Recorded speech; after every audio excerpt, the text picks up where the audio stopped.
How I am. I'm gonna get back to sports. I will. I will get back to sports in just a second. But come on.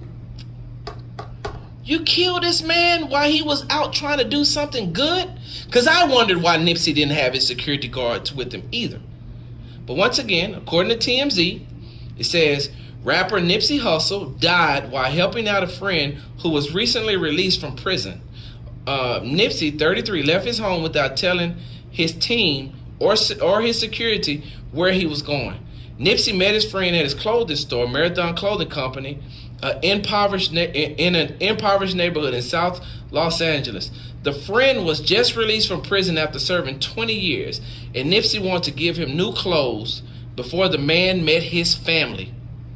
Nipsey was confronted outside his store by an armed ex-gang member, Eric Holder, who opened fire on the rapper, his friend, and his friend's nephew as they spoke outside the store on Sunday, March 31st. The friend and his nephew were also shot by Holder, who was reportedly upset that Nipsey called him a snitch the day before. The third man shot was the friend's nephew, who drove him to the store, according to TMZ. After returning to the scene twice to shoot Nipsey multiple times, Holder kicked him in the head before fleeing to a waiting getaway car. Holder was arrested Tuesday, and he went to the Bellflower Clinic for mental health treatment. Oh, no, you don't, bro. No, you don't. I'm sorry. If you all, I'm going to try my best to maybe get in one or two more sports subjects, but if I don't, I'm sorry. I'll see y'all tomorrow. No, bro. No, you're not going to use mental health. You're not going to use what people really suffer from in order to get away with this. No, can't. And I understand mental health is real. I'm not going to let you do that, bro. And I give a lot of people a pass when it comes to mental health issues. I'm not going to let you get away with this one, man. And not because I feel like this Nipsey Hussle thing is personal, but like you left a day prior and had all that time to get help. Mental health is a hot topic. There are a lot of hotlines you could have used. There's a lot of people I'm pretty sure you could have talked to and said you felt some type of way. But you committed murder, bro. You committed murder. I feel about you the same way I feel about that young man who killed those 9 people in that church in South Carolina. Because you all do know that he prayed with them before he killed them, right? He prayed with them, had Bible study with them, and then he killed them. He knew exactly what he was doing. Just like this young man. You know exactly what you were doing, bro. You know exactly what you were doing. So you can go and get mental health treatment. They fry, lethally inject, gas, mental health patients too. You don't get to live off the taxpayers' money because you were mad because somebody called you a snitch. Which, according to some of the things that I have been reading, Nipsey ain't the only one that called you that. And you take this man's life in the midst of him trying to help another man who was incarcerated for 20 years, and he was just trying to give him clothes before he went home to see his family. Bro, like, for real?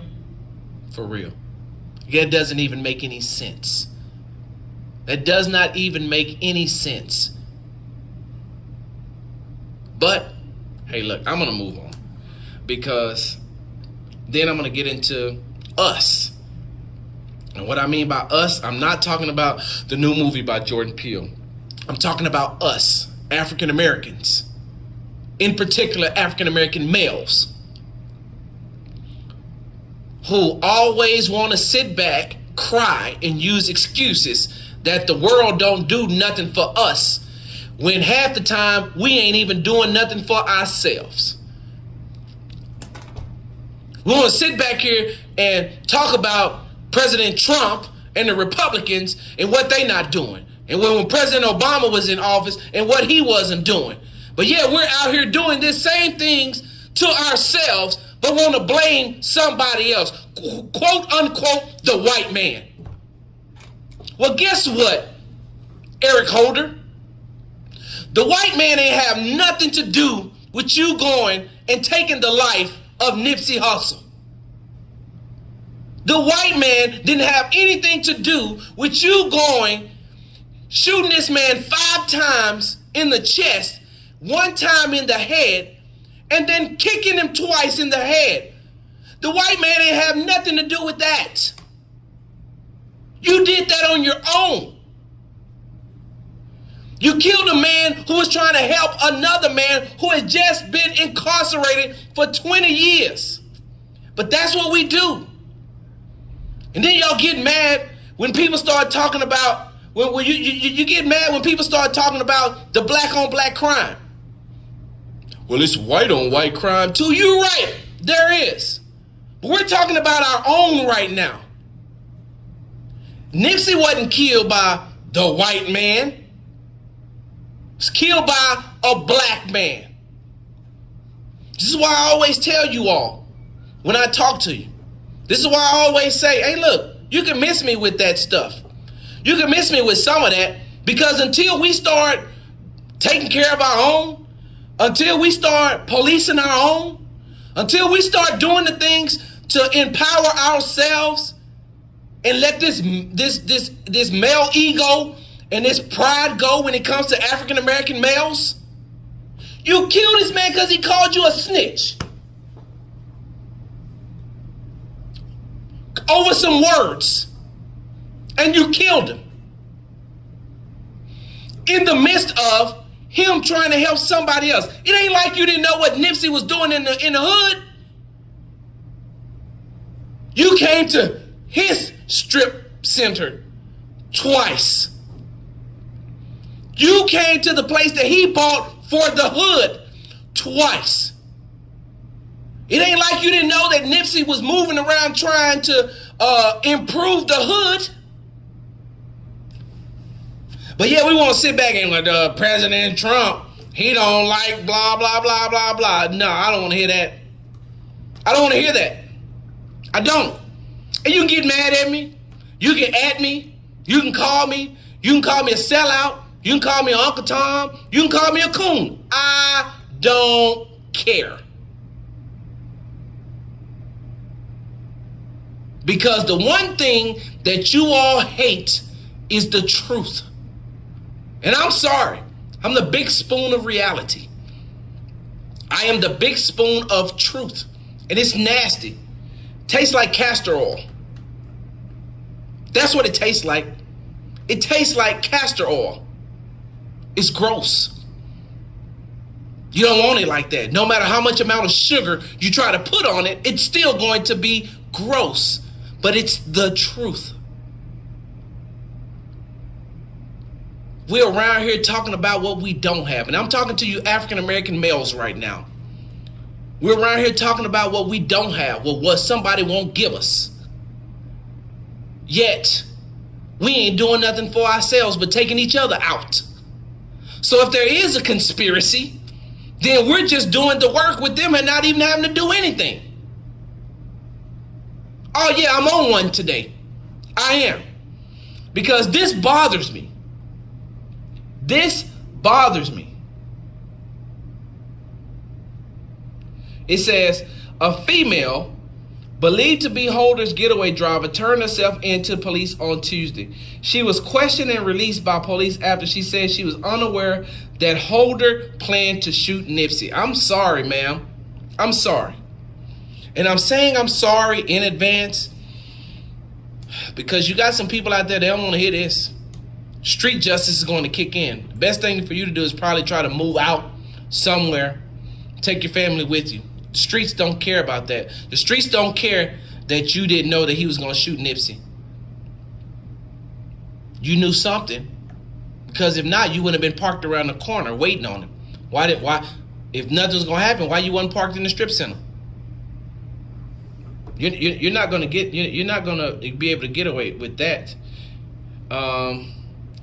After Holder's arrest on Tuesday, Nipsey's longtime girlfriend, Lauren London, who is the mother of his 2-year-old son, Cross, wrote an emotional post on Instagram. She included 8 photos of their lives together, including photos of Nipsey and her son, as well as his daughter, Imani and her son by rapper Lil Wayne. She captioned the post, "I am completely lost. I've lost my best friend, my sanctuary, my protector, my soul.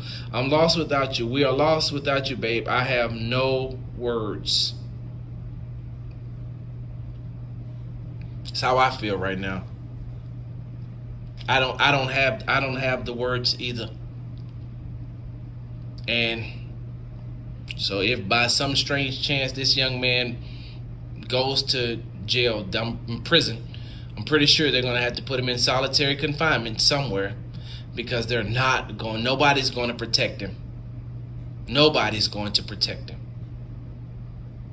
Because guess what? When you go to prison, you're going to have somebody in there that's locked down that Nipsey has either helped directly or helped out the family of that person. You're going to be in there with somebody that Nipsey may have employed their uncle, who was on drugs and got off drugs but couldn't get a job, and Nipsey gave him a job in the strip center. You're going to find somebody in there who's been locked up and ain't really been able to take care of his family, but the mom and her 3 kids, his 3 kids, went to Nipsey and Nipsey gave him clothes. You're going to be in there with somebody whose brother was in prison over gang violence, got out, turned his life around, and Nipsey gave him a job. You took the life of a guy who was more than just a rapper. You took the life of a guy who was actually doing something good in the community. Why, bro? Why? It doesn't make any sense to me. Jealousy?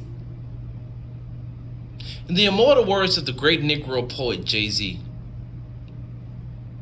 males shouldn't be jealous. Shouldn't. You shouldn't. If he called you a snitch and tell you he don't want you around there, then don't go around there no more. There's not other places you can go? All around the hood, you didn't see that Nipsey was doing good in the hood? Man. Woo! If I'm not mistaken, the Bible says, "My people will perish for lack of knowledge." And every day I read about some senseless African American males doing something crazy, taking each other out.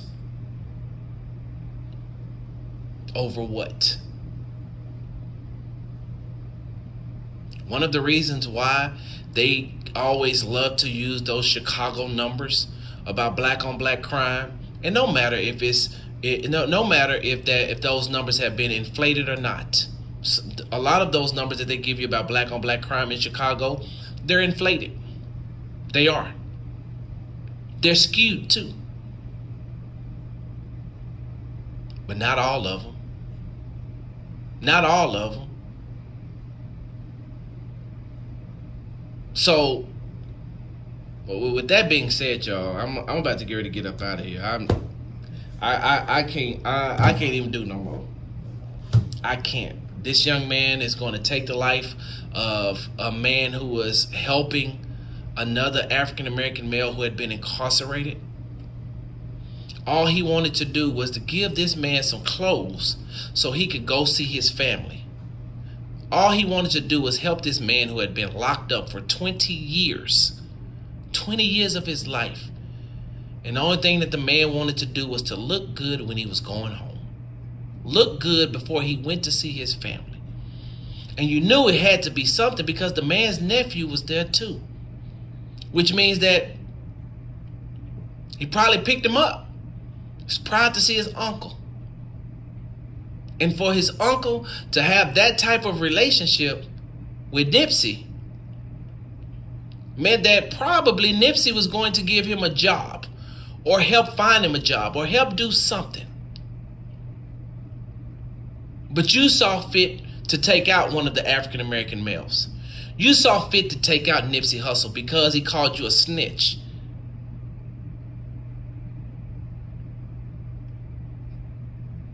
I can't do this no more. I see this every day as well in the city of Houston. We taking out each other, but yet we always want to blame somebody else. When we're taking out each other, we always want to blame somebody else. We always want to get up in each other's face and puff our chest out and say what you is and what you ain't gonna do and how you are, this, that, and the other.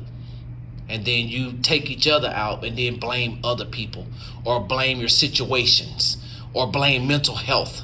Nah, bruh, you did this on your own. Sports Talk with Big Sarge right here on the legendary KWalk and the all new 92.3 FM. R.I.P. Nipsey. I'm out. Christ's resurrection scriptures. Matthew 20. The legendary.